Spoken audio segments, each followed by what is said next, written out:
Morning, everybody. It's Monday, April 15th, and this is the AgYield War Room. I'm Dan Dempsey, and I'll be moderating today's session. As always, if you've got any questions or comments, please feel free to drop us a line in the chat area, and we'll be sure to get to it during the show. Quickly here, overnight markets had May corn down 2 at 433.5. May soybeans were down 5 at 1169. May Chicago wheat was down 7 at 549. This morning, the USDA announced an export sales announcement, 165,000 metric tons of corn to Mexico. Out of that total, 135,000 is for 23, with the balance of 30,000 being for 24. A couple of reports out here today. We will have NOPA crush numbers out at 11 o'clock. We'll talk a little bit about that today. And then we'll see another crop progress and wheat condition number at 3 p.m. Central this afternoon. Should see a small increase in planting progress given we dried out sort of the back half of last week.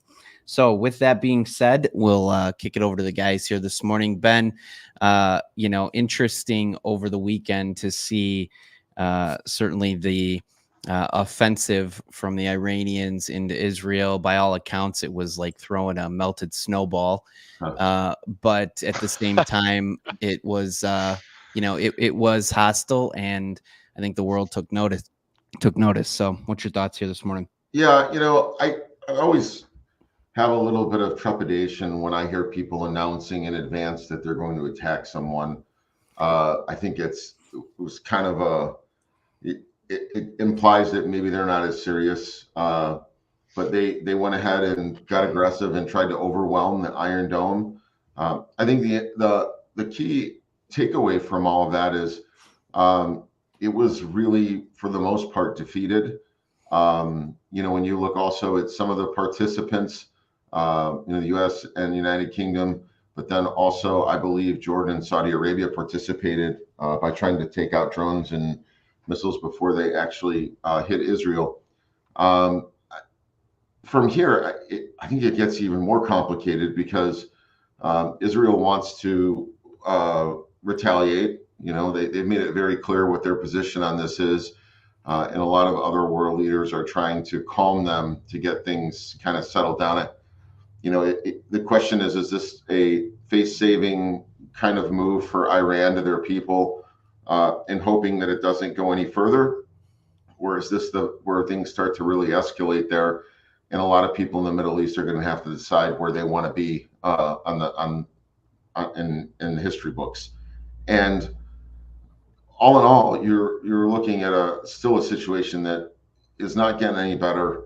I look at Israel as really kind of tuning out a lot of people that tell them what to do. They are very set on what their goals and objectives are. When you look at the uncertainty of potentially having a nuclear power in Iran, I feel like they just gave them a free pass to go and destroy whatever they want, to retaliate. So I don't think it gets any better. I don't think the Israelis broadcast what they're going to do. I think they'll do it, and we'll find out about it in real time. Don't find that overly supportive for grain trade. And maybe I'm wrong on that. Over the weekend, I saw some people calling for higher calls in the grains. And I just don't know that war in the Middle East is super supportive for grains. So, yeah, was that on the back? Was it? Oh, sorry, Jace. No, I'd say it should be supportive for crude oil potentially. Yep. Right. Which I could see people trying to correlate that to, if crude, takes off to $100 a barrel, that might just scare some shorts out of grains, which I can see.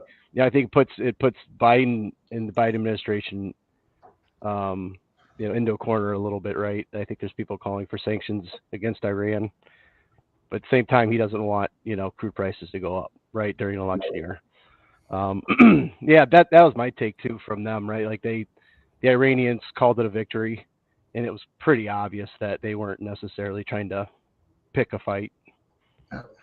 So. Well, we can hope that the rising tide lifts all boats would be great for us, especially this time of the year.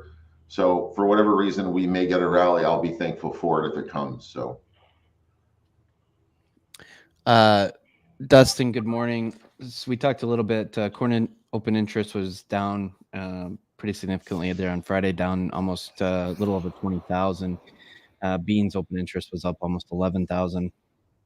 We did get commitment traders overall from when the report was released. Showed about another 6,000 contracts of corn that they sold, bringing them to around 256,000 contracts. So they remain historically short there. Beans, they were pretty neutral, buying just a little bit, still short about 126,000. And for the week, they bought a little bit of SRW wheat. Thoughts just still, I mean, it continues to be that sort of a makeup in the complex, you know?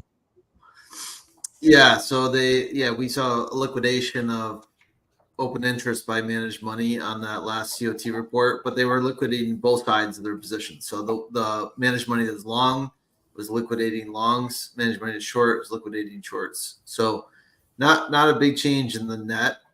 And that's key here is if those that are short are comfortable and staying short and there's nothing to work them out, then, we're still in the same narrative. And it could be, a 2017 type of year where markets just stay kind of weak and don't give us that big short covering rally selling opportunity that we hope to get. So that's obviously a concern for growers that are marketing at a price that is underwater right now is how do we get to profitability? I think that you definitely have to consider at some point that maybe that extremely, clear profitable sale opportunity doesn't come, and then what's the fallback plan? That's what our focus is. At some point, there needs to be a stronger fallback plan. Typically, especially we get towards that time of year where markets are going to do whatever they're going to do. We're getting planted right now. We're starting to increase planting pace this week, and the we're off and rolling at that point. It's whatever Mother Nature is going to provide. And then it comes back down to how much excess supply are we talking? So. Yeah, that's a good point. In thoughts, I mean, today we should, they're estimating, just short of 198 million bushels for NOPA, 197.8 to be exact. If realized once again, we would be setting another record for the highest month of crush. So one positive note there, I guess, in the soybean complex. Yeah, we're starting to feel that, the increase in crushing capacity, and we only have had a few plants really, increase or turn online. What's projected for the next 3 years, we should still see a steady increase in more and more records being set over the next couple of years. We're going to need it though. I mean, we continue to see very large crops out of South America. Granted, they will have their years where there's larger issue, but they continue to show that they've been able to kind of take over a big portion of those exports as their growth is showing up. And so yeah, we're gonna need that extra 700 million bushels of crush capacity over the next couple of years. Very good. Yeah, it seems like touching on weather briefly here, it looks like I think talking to some guys, northern parts of Illinois started to get going in the last couple of days. Certainly it was 80 plus degrees yesterday up here, so that was fantastic. But yeah, guys are just going to continue to rock and roll. HRW areas looking to get some water this week. Kansas, Oklahoma, Colorado still dry. So it'll be interesting to see what we look at crop conditions here this afternoon for wheat. Outside of that, guys, any other thoughts on the grain side here as we head into the week, or just overall opinions? All I'll say is, like, I was looking at the South American weather, and the safrinha crop has been getting just hammered with rain too, which is beneficial for them. So that's the only thing I've seen. So very good. Go ahead, Ben. It's wet in the east. I think optimistically you're probably 8 to 10 days out if things start to dry up nicely. But there is, every couple of days we have scattered showers. Some look more than others. So I think that's worth keeping a little bit of an eye on, but still pretty wet over here. Very good.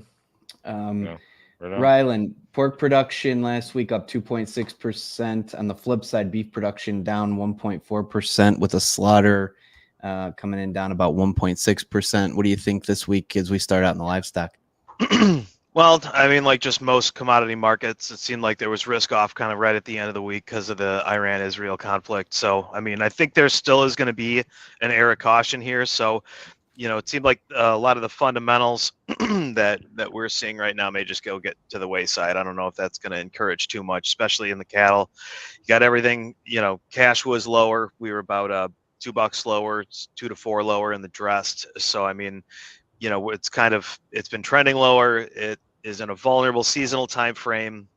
So, I mean, we're just kind of waiting and seeing right now. There shouldn't be any cash trade to really spark anything. So I think there's just a little bit of caution here going into this week. But as far as the hogs go, you've taken a lot out of the market really fast. We saw funds, active sellers as of last Tuesday, and there was another 4,888 down in open interest. So, production's been pretty strong right now. I mean, it doesn't look like there's any real shortage of hogs, and we started to see these big premiums getting built up in this kind of better demand time frame, but the market's taken a lot out in just a short period of time. We were trading just 109 just 3 days ago. Now all of a sudden we're at 102 for June hogs. So I expect it to stay pretty volatile right now. It's just cash is still sitting right around 86. So got a lot of ground to make up for in the cash market. I think they need to still be pretty aggressive on the production side of things for right now coming into this time frame. But yeah, I mean, it's kind of a risk off, and hogs are holding up. They haven't quite touched the 40-day, but they're getting pretty darn close to kind of reversing what would be a pretty solid move up here. Any updates, Ryland, on we've continued to track the story on the bird flu stuff. I know we've had a couple of cases pop up towards the end of last week. What are we up, 7 or 8 states? If my memory serves me correct. Yeah, I think it's around 8 now, and there really hasn't been any change. I think they're really just right now, APHIS, USDA, I think are being a little bit guarded how much information they release, because I think just the caseloads are very light. I mean, so far you really only have one human that has been affected by this. I think they're right now working to see if there's been a lot of cow-to-cow transmission of this, or if this is from migrating birds, if it's from the feed that they're using. There's still a lot of questions, but right now the risk to humans is exceptionally low. There obviously hasn't been a massive outbreak that anybody's reported on in the human populace around these regions, especially anything notable, nothing symptomatic that would get anybody really that scared. So I'm starting to think some of the risk off we're seeing doesn't have a whole lot to do with bird flu. It just seems like that seems to get everybody whooped up. But the reality is there's still a lot more questions right now. And, from what it sounds like, the dairies that are dealing with this, there isn't a set protocol in place, just because this is relatively new. So we'll see what kind of comes from it. Right now, there's no risk as far as the food supply, from what it sounds like. Milk, eggs, these kind of things. I haven't heard of any real transmission based on these products. So I think the risk level is still low, in reality. That's good. It's good news. Yeah, and we've looked at a little bit. I mean, if you look at like the milk contract, and the different bundles that they're purchasing and stuff. I mean, there hasn't been a directional opinion really in those contracts since this thing came about, which is a good sign, I guess. Right. We saw a little bit of panic here, right, when we first started hearing about this. Anytime there's a disease issue that gets widespread, I think people generally panic, especially in the livestock markets. I mean, you just can't help it. There's going to be somebody says, "Oh, I don't want to," there's a lot of risk on the table, especially record high prices. So you're going to get a lot of panic, and a knee-jerk response to a lot of stuff that just, there isn't a lot of concrete evidence for. And that's what really makes the market, right? It's just you're going to get people to panic and get out of their positions or anything that they see as a potential risk, based on this information. So, I mean, that's why I say in any case, there may have very little to do directionally with this virus, and a lot more to do with just heavy weights, weak slaughter rates, that kind of stuff. So I mean, and you got a big discount priced into the market right now. There could be a lot of reasons why the market still falls, not just bird flu. Sure. I appreciate that, bud. As always, you get any questions or anything, please reach out to us, and we'll be more than happy to go through this stuff with you. Just came into the open here. We got May corns down 2 3/4 now, 432 3/4. May soybeans down 8, 11.66 1/4 the last. And May Chicago wheat down 6.5 at 549 1/2. Every day that the markets are open, we're streaming live on X, Facebook Live, and YouTube Live, 8:15 Central Time. Appreciate all the feedback here this morning, guys. It was a good conversation. We look forward to everybody talking to you tomorrow. I will hope you have a great start to the week. Thanks. Thanks, Dan.